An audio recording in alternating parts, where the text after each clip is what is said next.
And I always try to pull down away from the color because it becomes messy real fast if you don't. But I like having the paper towel present so I can remove excess pigment. Alright, so I've got my mall stick if I really need it. With doing this type of underpainting, I'm not so sure I'm too worried about that at all. So, let's see. The first thing I'm going to go back into is the sky. When working in a painting, you want to work background forward. You don't want to be fighting yourself with it. And if you're painting your foreground image mainly and then you're trying to edge it with your background, it's going to look awkward and your background's never going to look fluid. But your background isn't where the activity is taking place. The foreground is, this is like tonal depth. The foreground gets the credit, but the background is building the symphony of what the scene is. So while you want to really, this is your solo, this is your guitar solo, this is your bass solo, this is the main singer in the performance, you know. But without the rest of this, it's just a chicken. So I've matched my color gray here. This is my sky. I start with my lean, thin brush. I just wanted to see how that lined up. It is completely acceptable when you're painting to look at stuff like that. If I didn't like it, I could just take my cloth and wipe it off. I haven't added a whole lot. But I'm kind of setting my brain for like, is that the right gray? It's warming me up to the idea of what's about to happen. So, I'm going to grab my filbert. I'm going to load my brush. And I'm going to go in here and I'm going to start smoothing out areas that I feel like are a little off. The way I make my references, and I am working from a reference, is I take photos. So I took photos of my chickens, and this one's Freedom. I call this chicken Freedom because she looks kind of like an eagle, kind of wild. So I took pictures of Freedom and friends. She's a light Brahma. This is a dark Brahma, and back here I have another light Brahma. I'm a fan of the light Brahma. I think they're just awesome. So we did that. We went up the road. We got pictures of Monadnock. It's apparently the most hiked mountain on Earth, and it has something to do with the fact that it is just big enough to be considered a really good mountain, but the angle of the climb is so very easy that you just walk up it. So even if someone has no ability or is almost an amateur, they can still have great success walking up this mountain. It's a worthwhile hike though, it's pretty. Although we honestly went up to the top of Mount Kidder the other day, because we're doing a what's called Sacred Grove coin. It's like a viral marketing idea. And we go out in the woods behind these rune discs and we put them on our Instagram. And people go out and find them, and they give people the ability to come in and get $50 off an hour of tattooing. It's just kind of fun. It gets people outdoors after the last few years of insanity. Getting people outdoors is nice. Get them some fresh air. Let them talk to nature a little. But yeah, so we go, we take photos of the mountain, and I take elements that I really like there's a little family over here watching the chickens. So I got a reference for, I took a picture of a family of friends, and we use them in there. So someday one of those kids is gonna look at that. Is that me looking at a giant chicken? Yeah, sure. And that was real.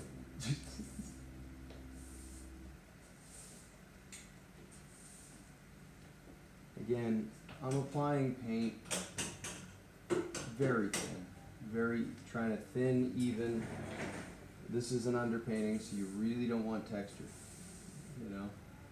You're gonna want to. You're gonna want to put down paint thick, and it would achieve your goals faster maybe, but if it's rough, it's gonna throw the whole painting off.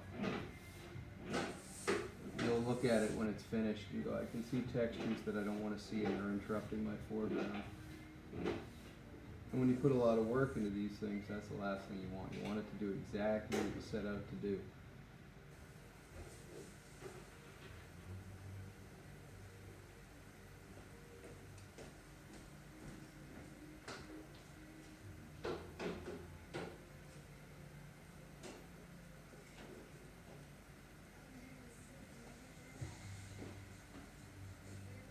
When you're at this point, you're probably just trying to copy.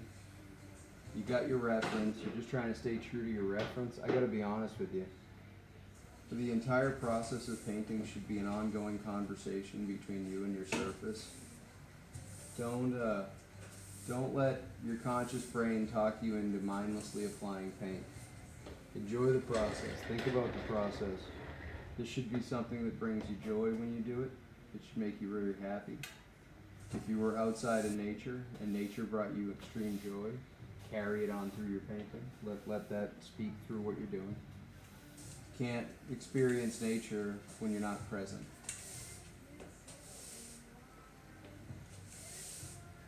One of the things I love about the references is you're present in the moment. You're experiencing the idea all over again and again and again. As artists, those of you who are lucky enough to fall into that category, you're experiencing some sort of beautiful communication from a higher level of your own consciousness. And that consciousness is trying to share something with you about the universe. It's speaking to you in the language of pictures. Embrace it. Let it happen.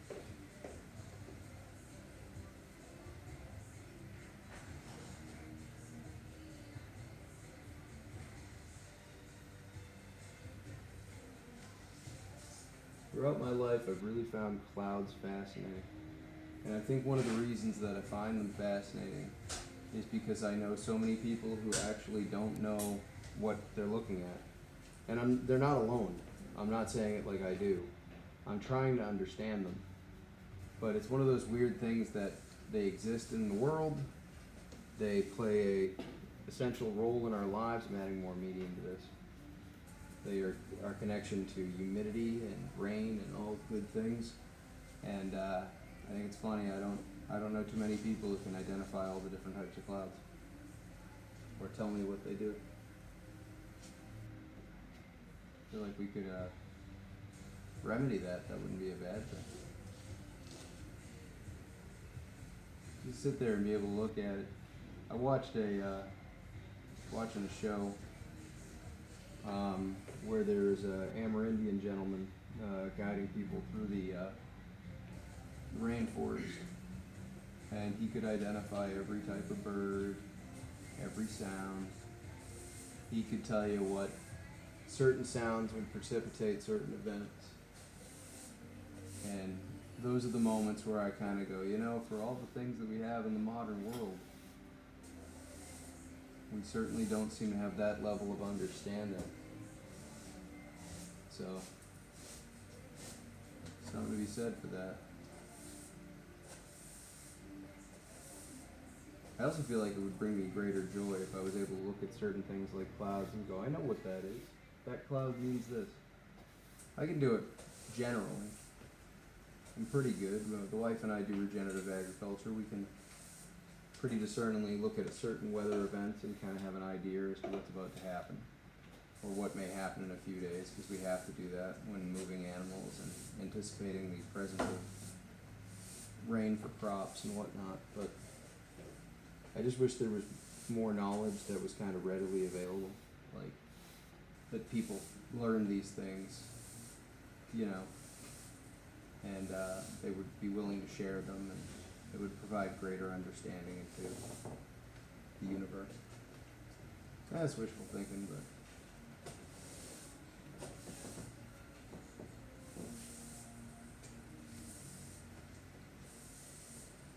we're pushing that cloud back. You see how that slightly darker neutral gray is pushing it back. These clouds now sit further back. That's good. As you look at distant objects, you will notice that gray becomes the standard. A mountain at a great distance, if you were to hold up a colored object next to it, like, see, a mountain looks almost purple. and you hold up an actual purple next to it, and you go, wow, the mountain is actually like a light gray lavender. It's not even purple, but my eye tells me it's purple. It's at a distance, so it's going to be more neutral. It's not going to have strong lights and strong darks. It's going to actually be very neutral, but your brain will tell you that they're there because your brain knows what it's looking at. That weird trick, we have this ability to see things in a way that other animals necessarily don't, but we also provide for our own brains this point in time where we get so enamored with our own view of it that we believe it. And in art, you're both trying to engage with that idea, and you're also trying to subdue that part of your brain and believe it. And you're the one telling the story and fabricating the edge. So you're always breaking this fourth wall, I think, inside of making art.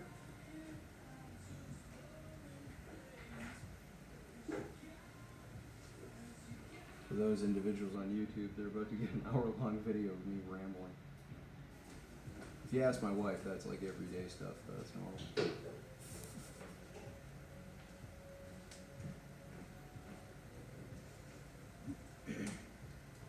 While you're working with it, if you find that you like a cloud differently than the way it is, you can change it. What's the worst that's going to happen? Go back in and change it the other way? That's not a problem. If you made it once, you can make it again. Again, we're just pushing paint around. We're not putting real heavy layers of it down. Nice even surface.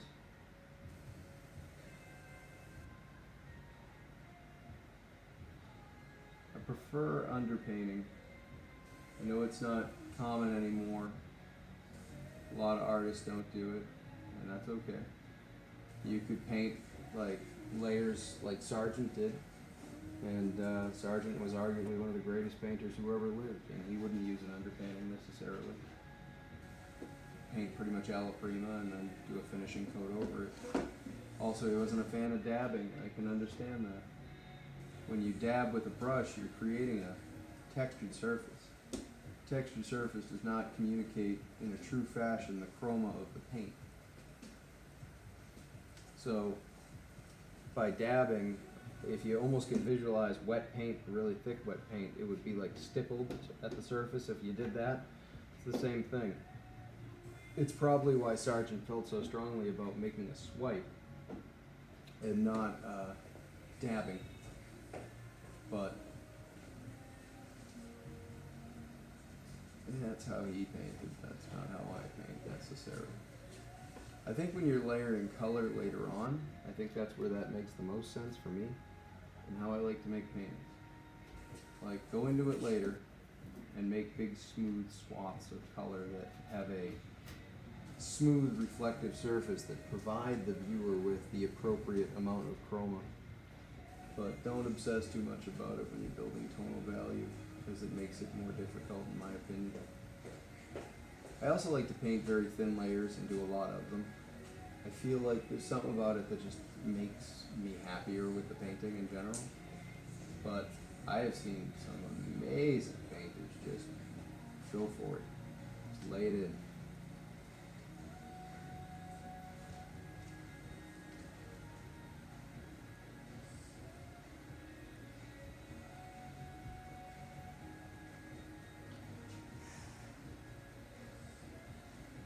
It's also completely acceptable to squint and tilt your head while you're working occasionally to see if things work.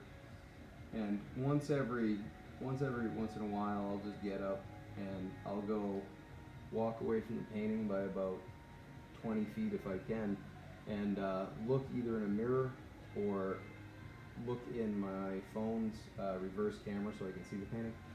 Mirror's easier for that. And your brain gets so used to seeing the image a certain way that you have to break that fourth wall really hard sometimes and reset your brain so it sees the painting. But I learned this trick the other night. I can't remember who I was watching, but they said you can also just squint and tilt your head and it'll kind of, and it works. It's kind of weird. Good tip though. So we've got this kind of bring the clouds in a little bit softly, which is really more where I wanted to go with that. That's better. for what I'm trying to do.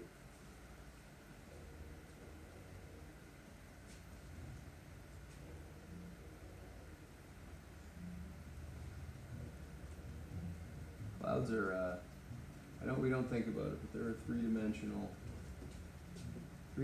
image. You always have to think about it in your head that it's got the mass of something you just can't even, you know, like as impressive as certain buildings are, clouds are sometimes to me way more impressive because they're so much more massive.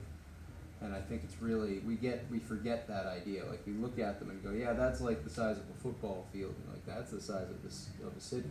Like it's huge. And they have more than just the side you see. They have the side you don't see. They have dimension to them. When I was, the short amount of time that I was able to afford to go to college, I had a teacher, Don Sibley, who was a fine artist from Nantucket, and he brought us outside, and he challenged us on how we made art and how we looked at nature. And one of his great exercises, and I feel like it's a real mind fuck, it's a good one, is that you can look at the sky as a three-dimensional structure. And so he brought us out and he gave us clay, and he said, you have clay, I want you to make me this landscape, but I just want you to do the sky. And he said, I do not want you to make a flat image with clouds on it, don't do that, I will fail you. I want you to make me a three-dimensional representation of the air and the sky between us and the objects. That hurts your brain, that's normal. Because realistically, it's with a three-dimensional like that, unless you had a CNC printer, and we didn't back then, you can't do that. That's not possible.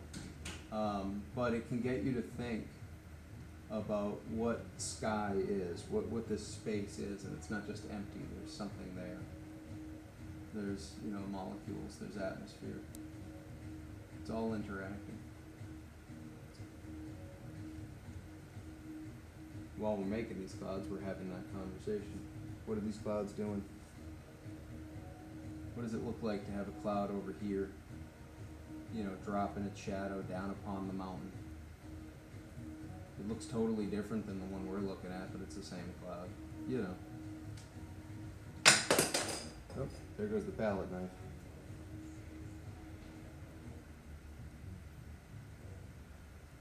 Yeah, we're sneaking in behind Freedom's head here. We want to, we can always go back in and we can add to Freedom. We don't have to worry too much about distorting her head or anything. I'm not overlapping, but if you did, if you were doing something like this and you're like, I overlapped, it's okay, you're gonna paint this one later anyway, so we're coming forward in space, is what I'm trying to say. It's starting to develop this smoky, distant feel here. That's part of what we're going for.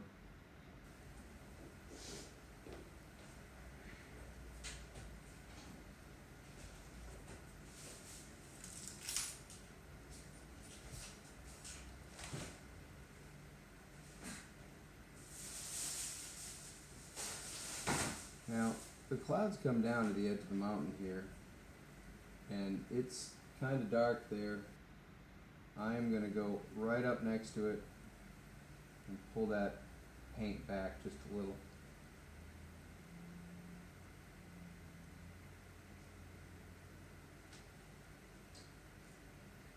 And now I've almost tied those two together. If you squint and look right here, it's probably impossible for you guys, but you would be able to see that. That would be, it's starting to stitch those two images together. That's kind of what we want.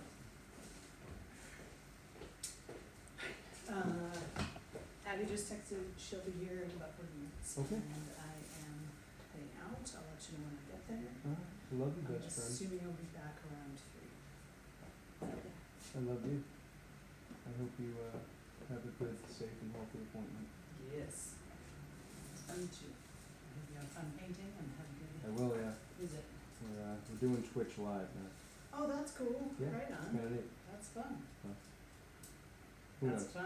fun. It's fun. Right on. It's, and, you know, I love you. I love You're you. awesome. Well, have fun, I will. and I'll see you in a few I'll hours. see you in a few hours. Mwah. My wife has a dental appointment. We have an amazing dentist. A woman who's a biological dentist out of Groton, Massachusetts. It's out of Groton Wellness, Dr. Cotta. Dr. Cotta is, I think, one of the most brilliant minds in her field. And they take a whole body health approach to dentistry. It's not just about your teeth, it's about your whole body. And she was able to look at an x-ray of my teeth and diagnose the sleep apnea that it took my regular doctors an entire lifetime to realize I had.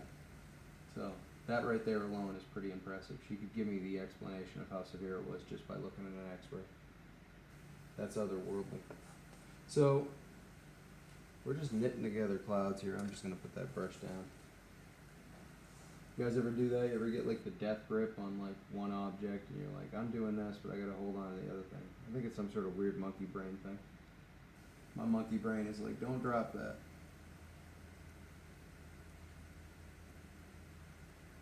Apparently a way, I don't know if it's true or not, but I've heard it's true, and it works on raccoons, is that if you put an object inside of something and they can reach in and grab it, oftentimes they'll panic if you approach them and they can't let go of the object because they want the object, but they don't understand that's what's anchoring them in place.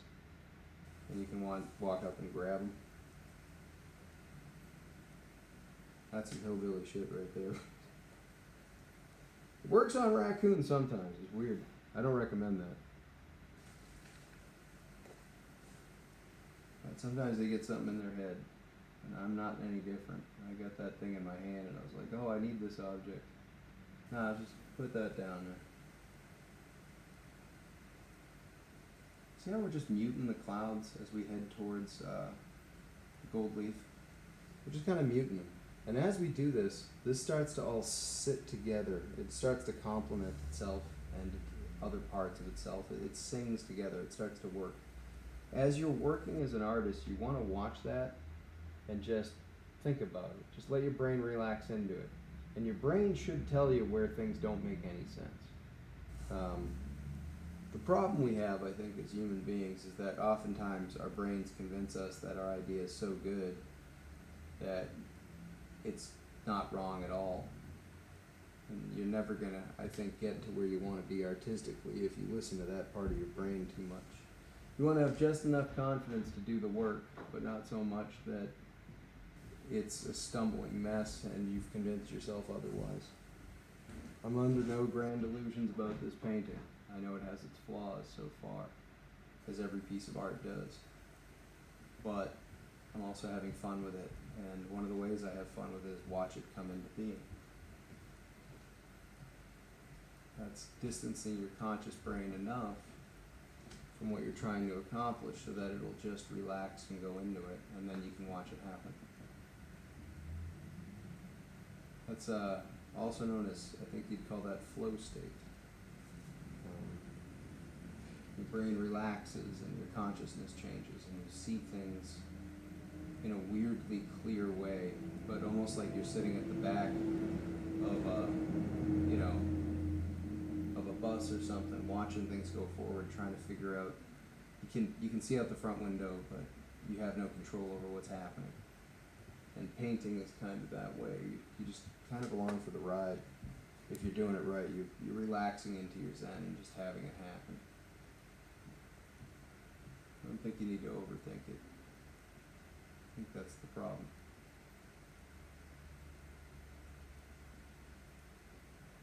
I feel like really lucky because when I get into the zone in a very serious way, my conscious mind completely disappears. And there's nothing but the moment. There's nothing but the creation. You're as surprised by the brush marks as someone watching on like Twitch or something. It's the same thing. I don't know what I'm gonna do next because I'm not forcing my brain to have that conversation. I'm watching to see what's gonna appear in those clouds. And just little sections at a time. Is that cloud going to be a little more soft? I guess it is. All right, cool. Is this cloud going to be a little more dark? I guess it is. Cool.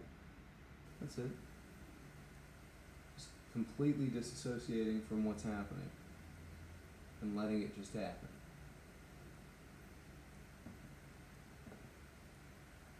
Sometimes that's a survival skill in life. Sometimes that's just painting instruction. Starting to like the edge of that cloud a whole bunch, you know what I'm saying?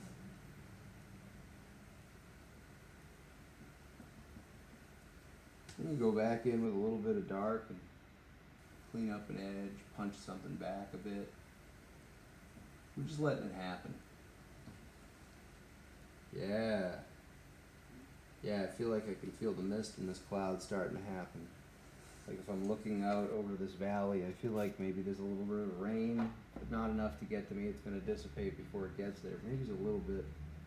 Maybe people in the mountain feel misty. It's not quite raining, but it's just misting. Warm sunny day, and all of a sudden it's a cool breeze. Is that a raindrop or not so sure? That type of feel.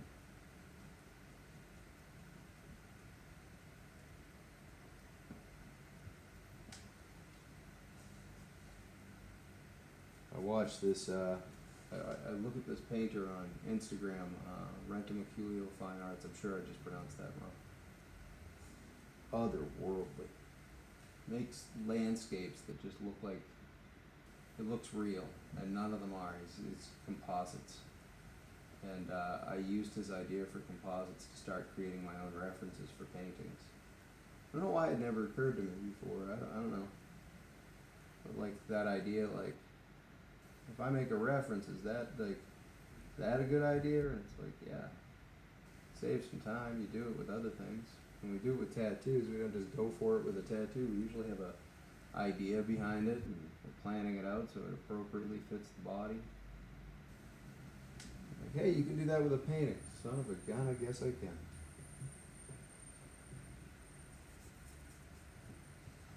If you're laughing at that, that's appropriate. It's opaque gray here, but it seems like there's a, that's the other trick with this, is that when you go into a reference that is a black and white for your tonal study, you really don't know where the sky is. It kind of tricks your brain. I can't tell from this if what I'm looking at is sky or another cloud behind it. It doesn't matter. It's just, that's the trick, is that the color's going to tell you that, but realistically, the tone, it could be, kind of dynamic. It could be either. But you paint it the way it's represented, and you let your brain go there. Like, I guess the sky and the cloud are similar tonal qualities.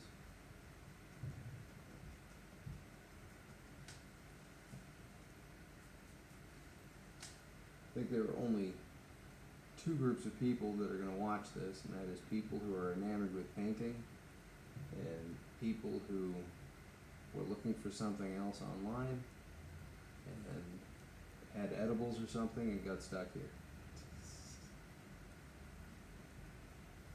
I'm kidding.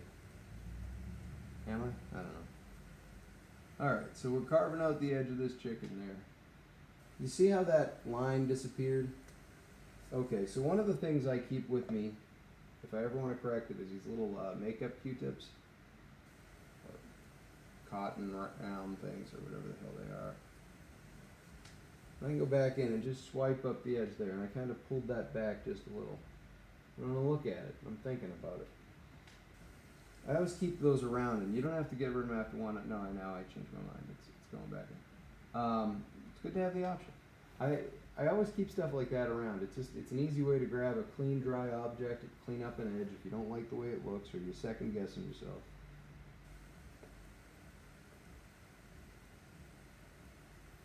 It's also one of those weird things where you're like, yeah, I know this is here, but I'm going to change it.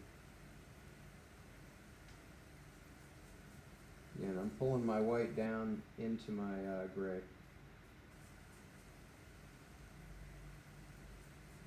Another thing you can do is if you have a mid-gray, right, and you're not sure about what you're looking at, so you wanna know which one's the right tone, but you can't quite figure it out, is you can load your brush up with the gray and literally hold it up next to your reference if you want, or if you're out in the field and you're doing an underpainting in the field, you can hold it out next to the object, you know, at a distance where you can kind of see the two contrast with each other, and see if that gray looks like it's the right gray.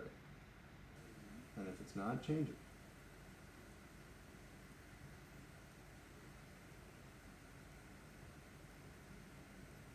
If you guys have not been up to Monadnock, though, do yourself a favor and go do that. That's a damn good time.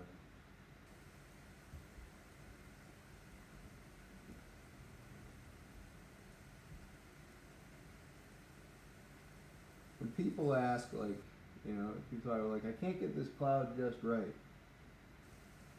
What does that mean? It's a cloud. What do you mean just right? If it looks right, it's right. And unless you absolutely have to make it the exact same cloud, who cares? Like, it's right, it's right. That's all that matters. Like, if it works for that painting, it's right.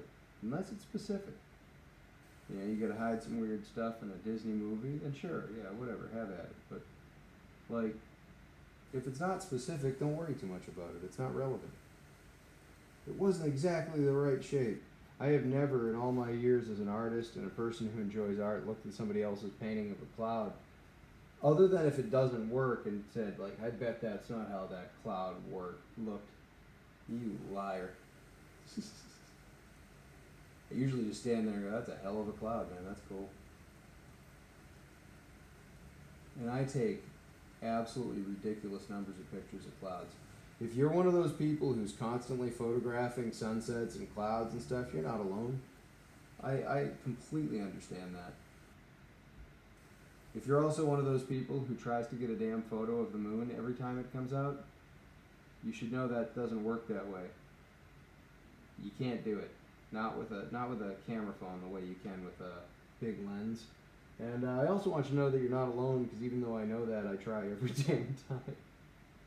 I'm gonna get the moon. What a great photo this is gonna be. Shit, it doesn't look good. Damn, the moon's further away than I thought.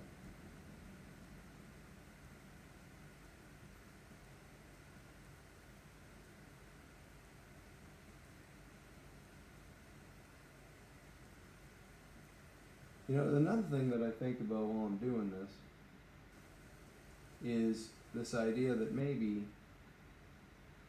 if you're having trouble with like the tonal values of clouds and stuff, just make it neutral. You can always go back into it, but sometimes you'll find like you go in and you're like, I think that's supposed to be lighter, I think it's supposed to be lighter, and you keep pushing it. And you never quite get it right, and then all of a sudden it just looks weird. It's like, don't focus on that one part. If that part's screwing you up, walk away from it for a little while. Work on the stuff around it. You may find that the comparative contrasting elements will tell you a lot more about what's wrong with what you're trying to do. And you'll look back and go, wow, I made this way lighter than it should have been. Why did I do that? Your brain is trying to make that fourth wall again.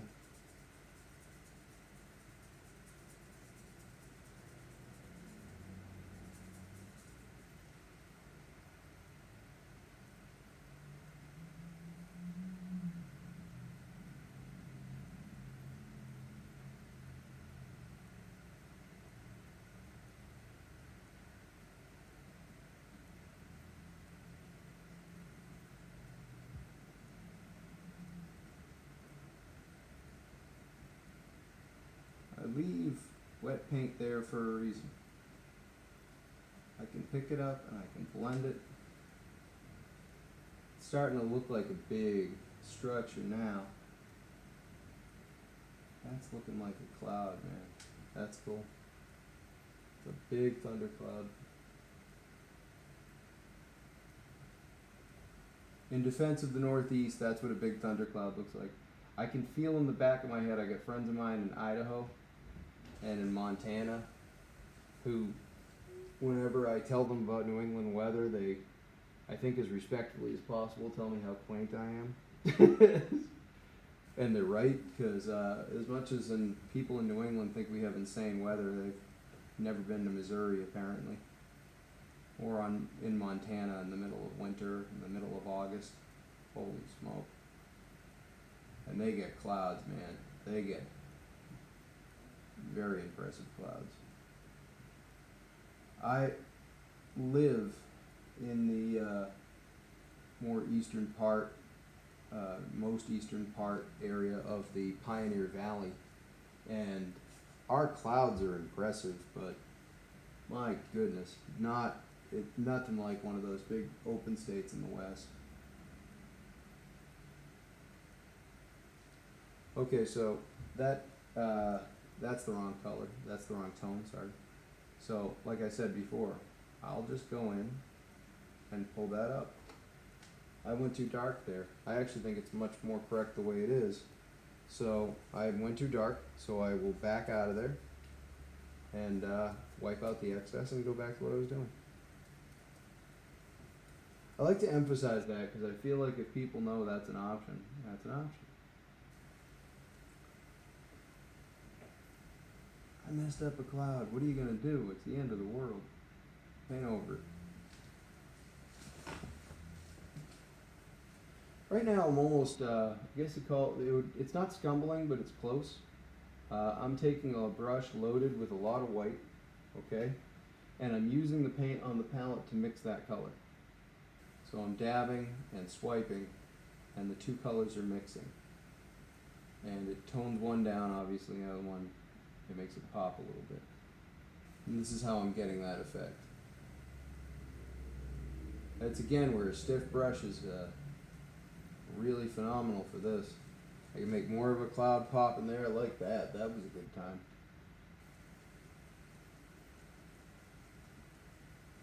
I'm going to soften some of this edge here. I don't want to get rid of it completely, but I'm going to soften it.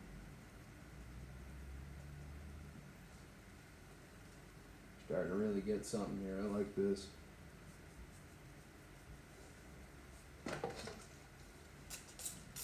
Again, my palette got a little gummy, so when you spray it, it'll pit the paint a little bit. It's fine. I go by the feel of the paint. This is like almost too wet. I should have gone one spritz maybe, but it's the end of the world. No, it isn't. So, because I have a lot of material and a lot of paint on here and it's very wet, I'm spreading it further. Don't fight it. Don't fight it.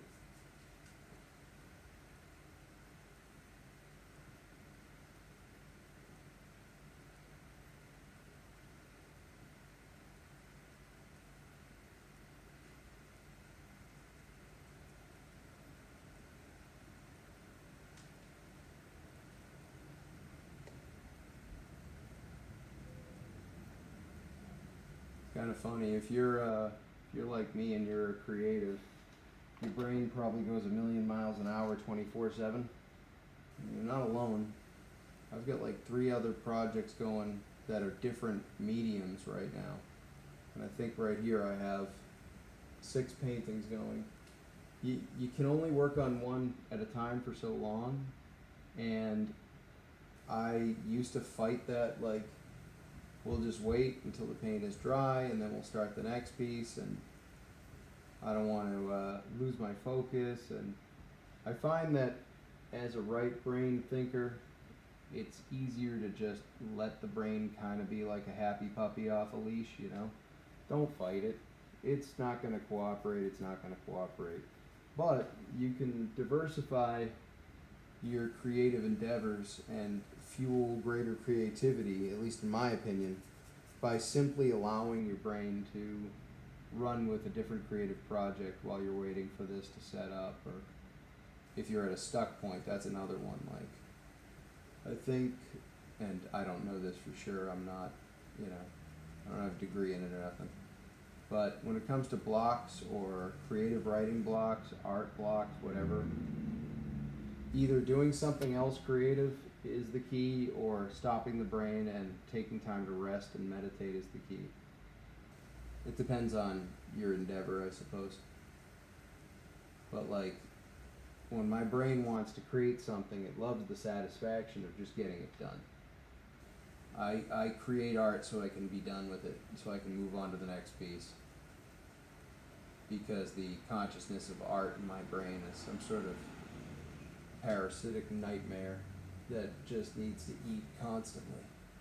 And for years I tried to force my brain to focus on one task at a time, and it was not successful.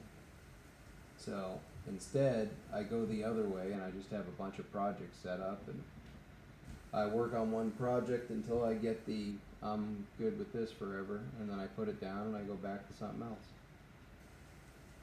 It can be counterproductive if you never get back to it, but I reserve the right to, as the artist, to say, you know what, I'm not touching this again for a while. There are some paintings I have that are, I literally have one next to me that's going to be finished very soon. I got one near it that's been next to me since 2009.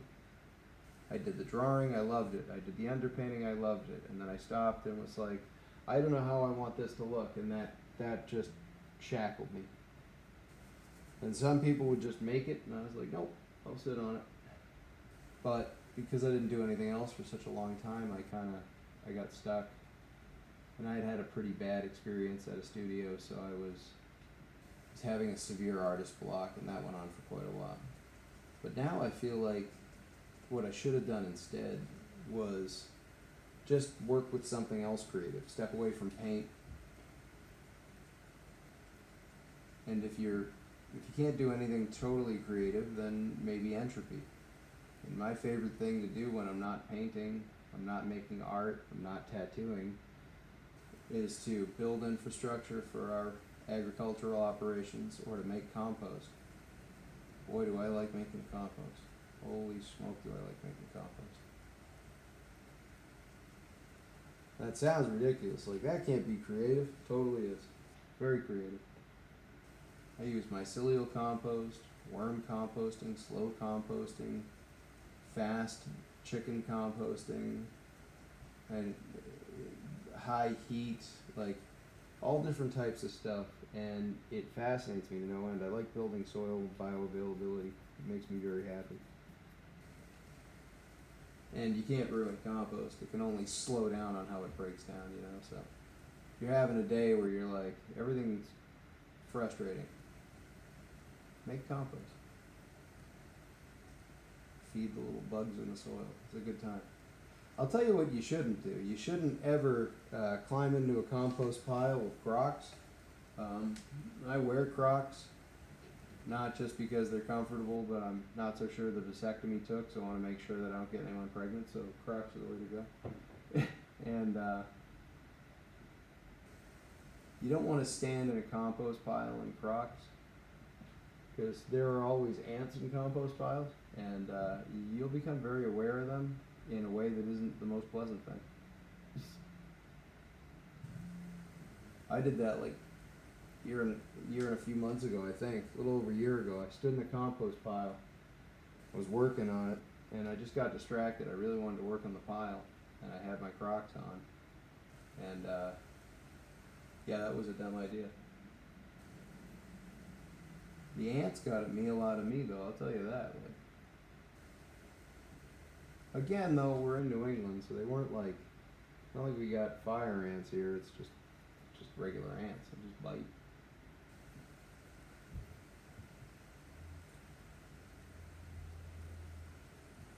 Really starting to like the feel of this, man.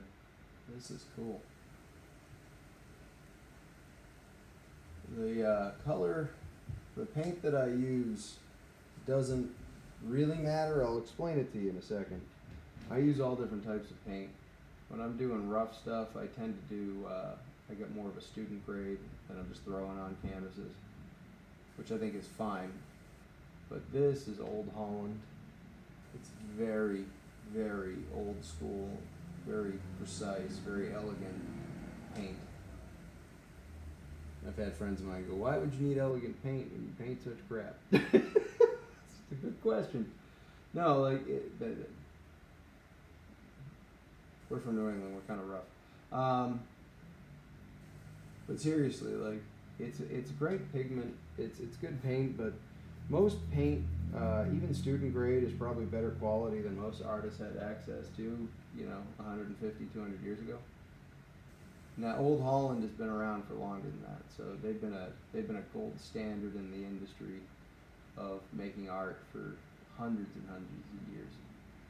But like most of these great paintings that people are enamored with are made with paint that, by comparison nowadays, is pretty low quality stuff. That's why the light fast quality of paint didn't hold up back in the day. It just wasn't as good. But depending on what you're doing, you don't really need you don't need the most dense paint. You don't need the paint with the highest pigment or the most expensive. If you're throwing paint at a canvas, get cheap student grade paint, because you're probably layering in so much pigment that it's inevitable that it's going to hold up because of the amount of paint you're using.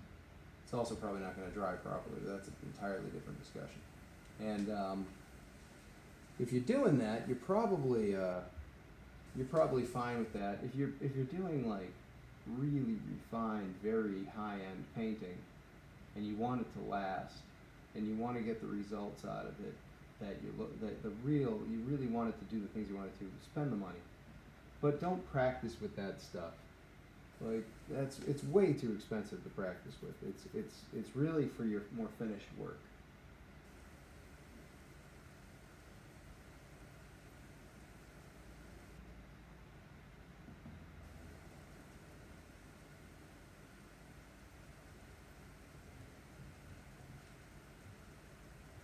Again, it's that conversation. What looks more correct? What is my brain telling me looks more correct? Is my brain believing this? Or does my brain think I'm full of shit? Like, good questions. You want to answer those questions. And no matter how white those clouds look, I am knocking them down. And one of the reasons I'm doing that is that I can always add white. But if they're white, and you see how much more this bird comes forward? If Freedom's coming more forward, because she's got a big patch of white, she's got a big dark eye, it's forward. Your brain is pushing this back. That's depth, we want that. I can always go back in and add white to these clouds. But as this goes on, it's going to be harder and harder to add dark. And you really, in oil painting, you want to paint light over dark. You want to paint fat over lean. A lot of people who paint already know that rule. If you've never heard that before, I'll explain it. So, oil paint, it's in the name. It's made with an oil. Usually it's a plain oil, walnut oil, linseed oils, stand oil, whatever. And there's all different types. And when you first start layering pigment, you want your pigment to dry. You want your paint to dry. So you keep it thin. Number one, because we don't want a texture. I don't want these clouds textured. And number two is we want this to dry in a nice, clean, smooth film. So that when we layer paint over it, it's not interrupted. That all being equal, even though that's the case, you want to be able to lighten accordingly and whatnot. And when you go back in, you can put lighter stuff over. But darker paint is always got a weirder pigment viscosity to it. You can see the pigment more, the way the light bounces off it, so you get a grainy feel. You'll also get with the pigment. And with the fats, think about the amount of oil in your paint. And when you get more oil than pigment at a certain point, you're talking about a glaze, so something that's transparent.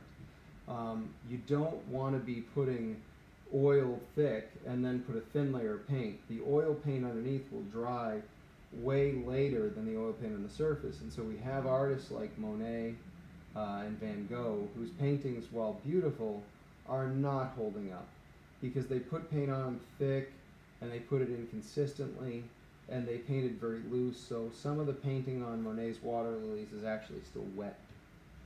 That's a fact. And as the as the surface dries, excuse me,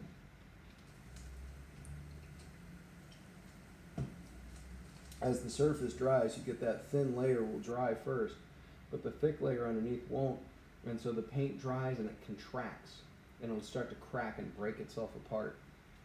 And that's why we pay attention to craft. I honestly, respectfully, and I don't mean this offensively to anyone who paints with acrylic, but if you want to do loose, thick, chunky, fun types of painting, use acrylic, because it's plastic and it will dry. And you don't have to worry about cracking. It'll dry just fine. And I paint with acrylic. Sometimes I also like to mix sand into my painting when I paint with acrylic. You can't do that with oil and have the integrity survive, but you can absolutely do that with acrylic. And it's one of my favorite things to do when I'm painting with acrylic. So if you're looking for texture and you really want to throw paint, you want to Jackson Pollock the shit out of something, so to speak, I would say go for acrylic. Go for acrylic. Don't. Oil's too expensive. It takes too long to dry. There are too many rules with it. Go with acrylic. You're gonna be happier. Especially if you're going for that type of, like, I want a big sloppy, yeah, go with acrylic, man. It's like the opposite of, I tell people about egg tempera. If you've never heard of it, you can look up egg tempera. It's not tempera paint, it's different. Well, it's tempera paint, but it's not what you're thinking of. It's not like children's school paint. And with tempera paint, egg tempera, it's more like drawing than it is even like painting. So you have to work in these like water thin layers, and if you do it wrong, it doesn't dry right.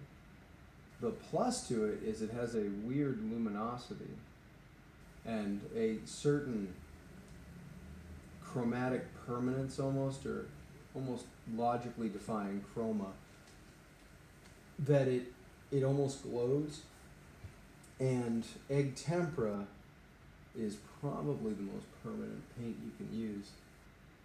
Things made with egg tempera, even from the time of Egypt, look just about as visually stunning as the day they were painted. Thousands of years old, sitting in, hot sands of the desert, and they still look good. Oil paints are tough, and oil paints can hold up under a lot, but I kind of don't think I'd put my money on an oil painting surviving in that climate. Whereas tempera can, but you can't lay it on thick. Acrylic is pretty indestructible, I think. And it lends itself well to being used thickly and loose. It's not a question of right and wrong, it's a question of what you want it to do.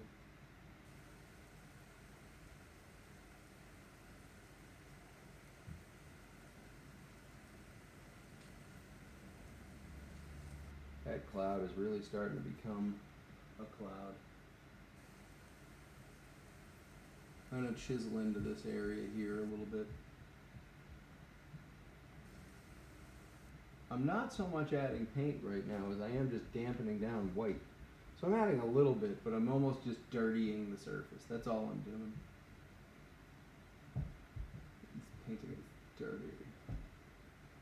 Nothing wrong with it. Sometimes dirty's really good.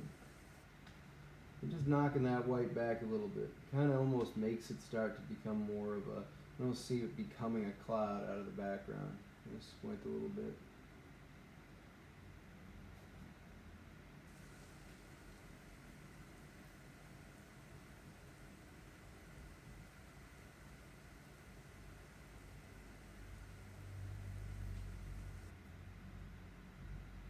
So while you're working with Galclid or Liquin, you'll notice it will do that, it'll start to gum up. This is very, very subtly starting to gum up. There's like a happy point too, where it's like, it's gummed up a bit, but that's exactly the texture you wanted it to be the whole time. And so while you know you have to add like a element to it to make it go from this to back to malleable, you also kind of want to keep going as long as you can. Because it's like warm butter right now. It's just so good.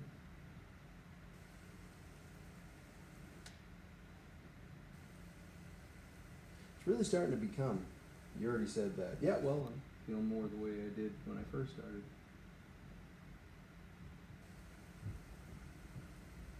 Total aside, when the, I believe it was the Space Shuttle Columbia, when that blew up, they had an individual, I believe, who was a pilot. I think it was an Israeli pilot, I'm not so sure. But he had a saying that one of the guys in the group was really fond of. And when he was seemed befuddled with something, he would look at someone and exclaim, "I feel more now like I did when I first started. I feel more now like I did when I first started." It became one of my favorite sayings instantly. I don't know, there's something about that just, I feel more now like I did when I first started. Yep.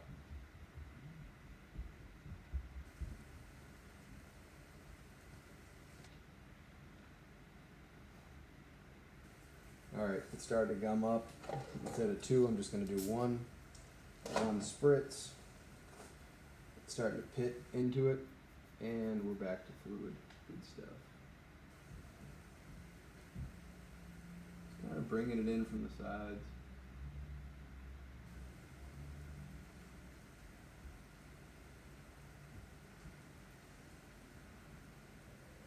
Every once in a while you're doing this, I feel like, I can't speak for everybody, but for me, I watch it happen and I go, yeah, it's like that part of the image wasn't even clear and now it's crystal, I can see it. That's the edge, that's where the cloud disappears, or whatever. That looks real. And then the second it happens, you almost have to fight your brain to go, okay, don't touch it anymore, leave it alone.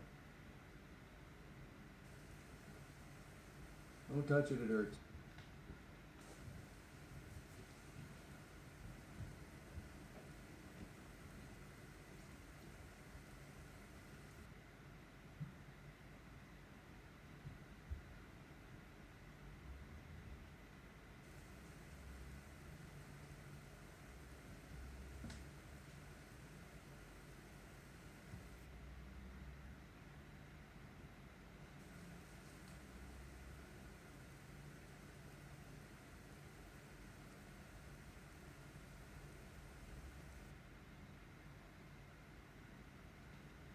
I just glanced over my shoulder, if you're talking hi.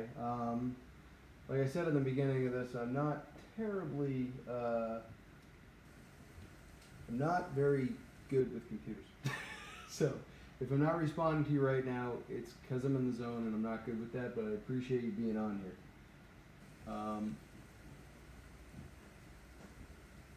So I'm pushing this cloud back a little bit.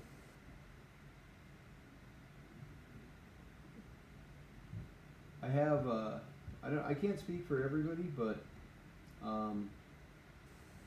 I certainly think that it's really hard for me to jump back and forth between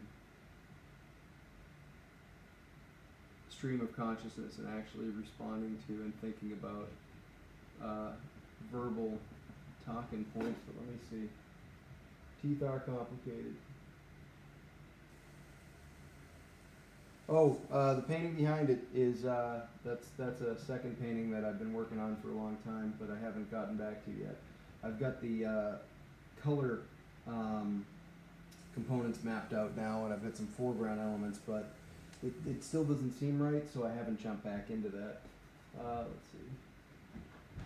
So the top right, you have this gilded symbol, so that it's a very rough gold leaf. Gold leaf here. This will eventually be it's a Celtic knot pattern.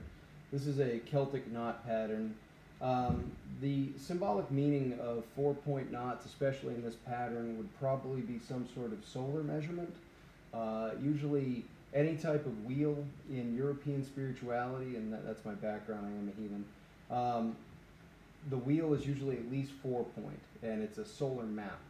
I just like the way the shape goes, so I like sometimes putting a symbolic element in the painting. So the sun is theoretically up here, but I put this solar representation there, and then I'm going to have some rays kind of shining down from it. why do it? That's a good question. I don't know, it just pops into my head, so I kind of do those things. But yeah, I do a lot of knot work as tattoo work, so I tend to incorporate some of it into paintings here and there, and I kind of got into that more recently. But thanks, yeah, I try to play around with detail as much as possible. Let's see. So I've got a reference that's a computer composite of what I'm working from that's up in my right side that I can come back to. But the other thing is that I get it away from the area I'm working so that I can concentrate here. It's kind of tough to get you to, at least for me, to get my brain to break that fourth wall but keep it. It's that back and forth. And I feel like if my reference is directly in front of me, then I focus too much on how close it is to the reference than whether or not I like the way it flows as a painting. Thank you. Yeah, it's fun stuff. You know, this is the first time I've ever done Twitch, but one of the things that's kind of neat about it, I wish we could hook up audio so people could just speak. I don't know if that's a way if that's possible. If it is, I'll have to look into it. But my friends and I, back in the early '90s, used to hang out at like a Hojo's and a Bickford's, and we just hang out all night, talk philosophy, and make art. Just sit around and drink a million cups of coffee and just talk. And I love doing that. This kind of feels very similar.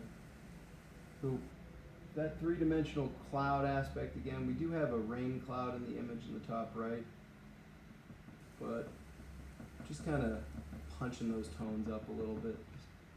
They do dissipate. They kind of, I mean, you guys have seen clouds, like you'll be sitting there watching them and it's a rabbit and then it's gone, you know, they change. And I kind of like that element in this painting. So if I can kind of get a little bit more of that dissipation, and they're not so solid. They're coming into being and then they're kind of fading out.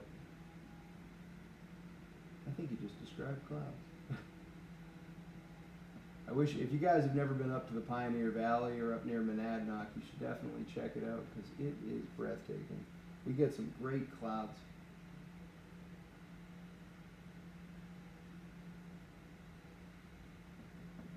We have this aqueduct system that provides a great deal of, I'm going to wet this down again, a great deal of precipitation that leads from a variety of aquifers and rivers and whatnot, and the Peterborough Dam right up the street to the Miller River, and ultimately into the Connecticut. And it is because of that amount of water. I think it's 375 square miles of swampland that drain into that. You get these just breathtaking cloud formations. And when my wife and I lived in Salem, Mass, just a couple years ago at the beginning of all the chaos, we'd see some clouds, but when we moved out here, we're in Jaffrey, New Hampshire, the clouds are just, they're spectacular. We also like to go for drives in Mass down to the Quabbin Reservoir. If you guys are in New England and you've never seen it, it's really kind of neat. It's about 100 years old, and they flooded 7 towns to make it. And it's the largest reservoir in the state. It provides Boston with about 2 million gallons of drinking water a day. But it looks like Loch Ness in Scotland, and it looks like a loch. I mean, it's like just trees and land bursting up out of the water. It's very picturesque. And if you go there, you can see a lot of wildlife. There's moose, there's deer, there's bears. It's a good time. And that's generally the area where we live, lucky enough, so. But man, they get cool clouds down there. Starting to get this to happen the way I wanted it to happen, I think.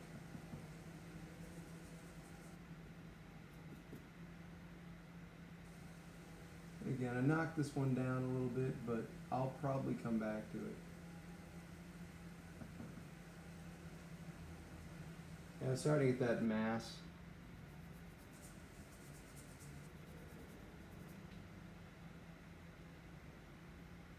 The base of that cloud here.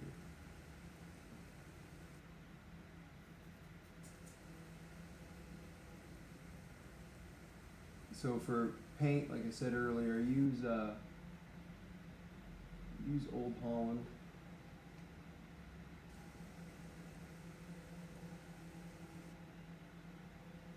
No worries. Yeah, I like the Old Holland. I use for white. This would seem odd, I guess, for most people. So I use traditional flake white, and flake white is lead white. It is lead paint. It has a very unique optical quality because it is both transparent, but it also is not. It has a opacity that is just otherworldly.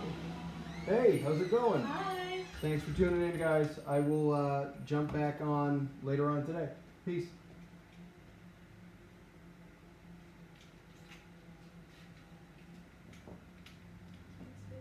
Thank you. Shut this all down. Oh, you little teddy bears.